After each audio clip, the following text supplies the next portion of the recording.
Good evening students. అందరూ ఎల్పిలో apply చేసుకోండి అని చెప్తున్నారు కదా. కానీ అప్లై చేసిన తర్వాత మనకు ఏ కోర్సెస్ ఉంటాయి, వాటికి ఫీజులు ఎట్లా ఉంటాయి, వాటికి ఏ కెరియర్ ఆపర్చునిటీస్ ఉంటాయి, వాటికి కరికులం ఎలా ఉంటుంది అనేది నేను ఈ విషయంలో చెప్తాను. చూడండి ఈ వీడియోలో. ఇప్పుడు మనం యూనివర్సిటీ వెబ్సైట్ వచ్చేసింది www.lpu.in వెబ్సైట్లో చూసామనుకోండి. ఇక్కడ ఫస్ట్లోనే మనకు అడ్మిషన్స్ కనబడుతుంది. ఈ అడ్మిషన్స్లో వచ్చేసి మనకి ఇక్కడ regular programmes, honours programmes, work integrated programmes, ఇట్లాగా డిఫరెంట్ ప్రోగ్రామ్స్ ఉన్నాయి. సో వీటన్నిటికీ తేడా ఏంటో చెప్తాను, వాట్ ఈస్ ద డిఫరెన్స్ అనేది చెప్తాను. సో ఫస్ట్ ఇప్పుడు వచ్చేసి మనం సపోజ్ రెగ్యులర్ ప్రోగ్రామ్స్ అనుకోండి. ఓకే, రెగ్యులర్ ప్రోగ్రామ్స్ దగ్గర క్లిక్ చేసామనుకోండి, అక్కడ మనకు ఇంజనీరింగ్, మేనేజ్మెంట్, లా ప్రోగ్రామ్స్ అట్లా డిఫరెంట్ స్పెషలైజేషన్స్ అంటే డిఫరెంట్ డిసిప్లిన్స్ ఉంటాయి అన్నమాట ఇక్కడ. సో దాంట్లో ఫర్ ఎగ్జాంపుల్ మనకు జనరల్గా మనకు కంప్యూటర్ సైన్స్ ఇంజనీరింగ్ అనుకోండి. కంప్యూటర్ సైన్స్ ఇంజనీరింగ్ వచ్చామనుకోండి, ఇందాక చెప్పినట్టుగా రెగ్యులర్ ప్రోగ్రామ్స్, హానర్స్ ప్రోగ్రామ్స్, ఇట్లాగా డిఫరెంట్ వెరైటీస్ ఆఫ్ ప్రోగ్రామ్స్ ఇక్కడ మనకు ఉన్నాయన్నమాట. ఒక్కొక్కటికి తేడా ఏంటనేది చెప్తాను చూడండి. ఇప్పుడు జనరల్గా ఫస్ట్ బీటెక్ సిఎస్సి అనుకోండి, కంప్యూటర్ సైన్స్ ఇంజనీరింగ్ అని డిగ్రీ వస్తుంది అనమాట. దీంట్లో ఏంటంటే ఫస్ట్ 2 years పిల్లలకి అందరికీ కామన్ సబ్జెక్ట్స్ ఉంటాయి, బేసిక్ సబ్జెక్ట్స్ ఉంటాయి అన్నమాట. దాని తర్వాత 3rd year ఫైనల్ ఇయర్లో మనకేంటంటే స్పెషలైజేషన్స్ ఇవి ఆప్ట్ చేసుకోవచ్చు మనం. అంటే క్లౌడ్ కంప్యూటింగ్ కానీ, డేటా సైన్స్ కానీ, ఇక్కడ చూసారు కదా మీరు, machine learning, full stock, cyber security, IoT, software methodologies and testing, ఇలాగా 3rd year ఫైనల్ ఇయర్లో మీరు స్పెషలైజేషన్ చదువుకోవచ్చు. అప్పుడు కూడా మనకేంటంటే ఇప్పుడు మనకి ఏదైతే ఫీజు ఉంటుందో అదే కంటిన్యూ ఉంటుంది, కాకపోతే స్పెషలైజ్డ్ సబ్జెక్ట్లోకి వెళ్ళిపోతాము. ఓకే, దీని తర్వాత ఫీజు విషయం తర్వాత చెప్తాను. ఫస్ట్ ఈ ప్రోగ్రామ్స్కి డిఫరెన్స్ ఏంటో చెప్తాను. దాని తర్వాత మనకి ఇక్కడ హానర్స్ ఇండస్ట్రీ కొలాబరేటివ్ ప్రోగ్రామ్స్ అంటే ఇది వచ్చేసి హానర్స్ ప్రోగ్రామ్స్ అనమాట. యూనివర్సిటీలో ఒక స్పెషల్ టైప్ ఆఫ్ ప్రోగ్రామ్స్ అనమాట. ఈ హానర్స్ ప్రోగ్రామ్స్లో ఇండస్ట్రీ కొలాబరేటివ్ తోటి 4 ప్రోగ్రామ్స్ ఉన్నాయి.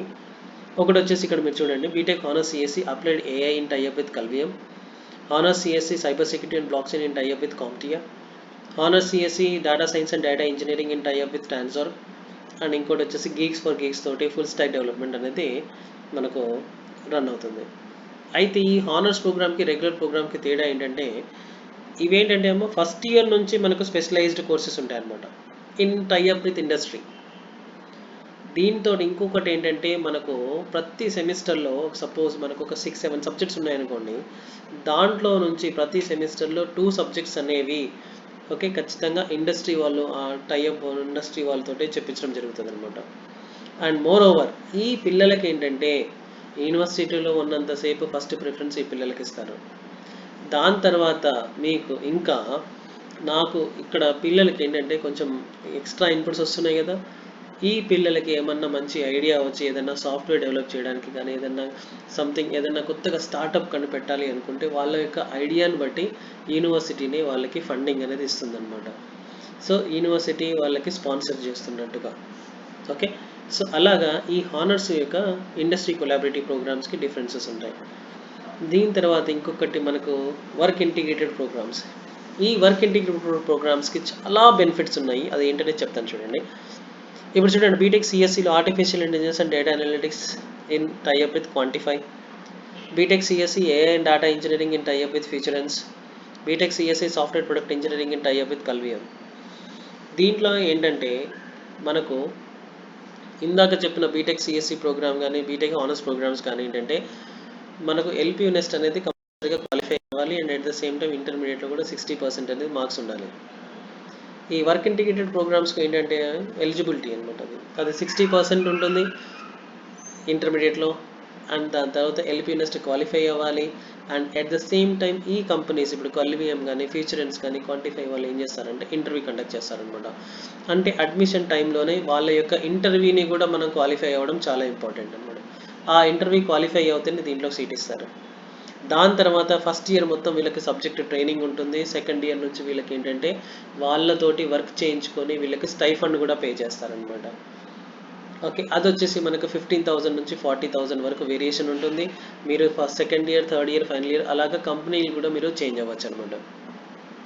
సో దీంట్లో వీళ్ళకి ఏంటంటే letter of intent minimum 9 lakhs package తోటి వీళ్ళకి లెటర్ ఆఫ్ ఇంటెంట్ అనేది ఫస్ట్ ఇయర్లోనే ఇచ్చేస్తారనమాట. వీళ్ళకి ఖచ్చితంగా వీళ్ళకి జాబ్ ఆఫర్ ఖచ్చితంగా ఉంటుందండి. దీని తర్వాత వచ్చేసి ఇండస్ట్రీ కొలాబరేటివ్ ప్రోగ్రామ్స్ ఉన్నాయండి. ఇంకా చాలా జనరేటివ్ ఏఐ ఉంటాయి విత్ మైక్రోసాఫ్ట్ అని, సిఎస్సి ఏఐ,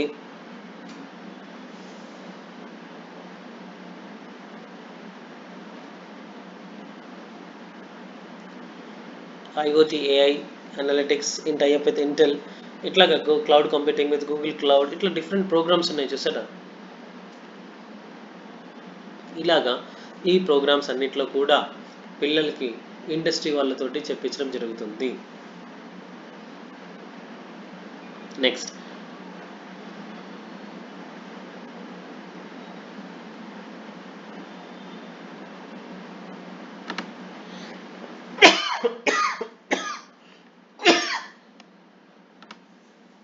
అయితే ఇప్పుడు చూడండి, మళ్ళీ ఎలిజిబిలిటీ దగ్గరికి వద్దాం.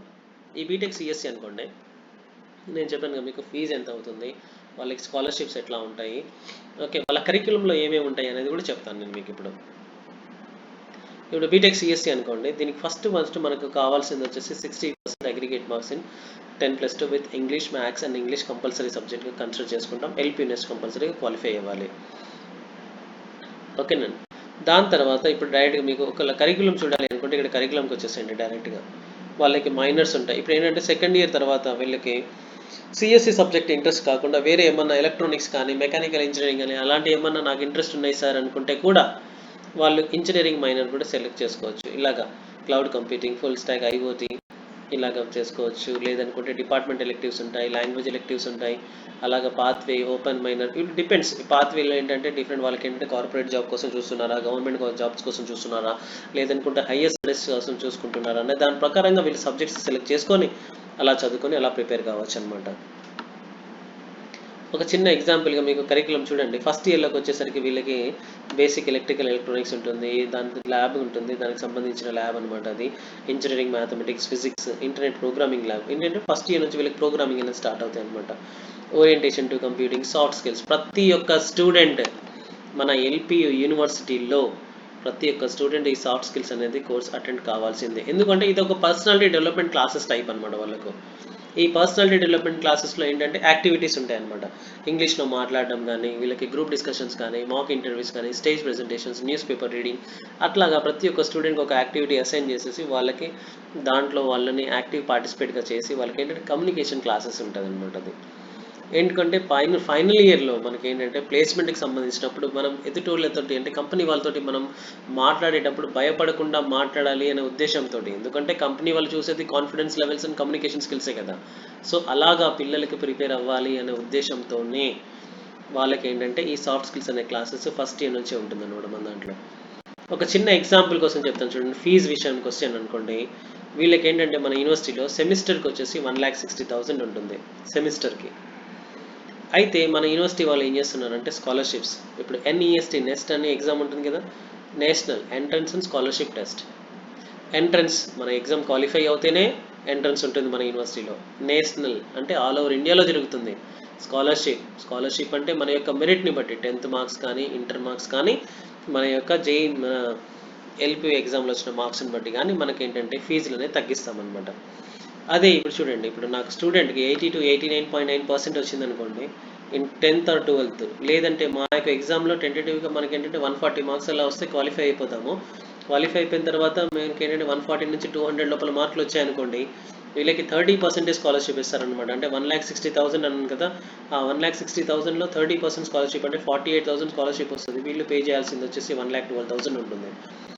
దాని తర్వాత ఒకవేళ వీళ్ళకి నేను మెరిట్ స్టూడెంట్ సార్ అనుకుంటే ఇంకా 90 to 94.9% వచ్చింది అనుకోండి 10th కానీ 12th కానీ, వీళ్ళకి కట్ ఆఫ్లో ఒక 220 మార్క్స్ అలా వచ్చాయి అనుకోండి ఎల్పీ నెక్స్ట్ ఎగ్జామ్లో, ఓకే, అప్పుడు ఏమవుతుందంటే వీళ్ళకి 40% వస్తుంది స్కాలర్షిప్. అప్పుడు 64,000 స్కాలర్షిప్ అంటే స్కాలర్షిప్ ఫీజు వచ్చేసి 96,000 పడుతుంది.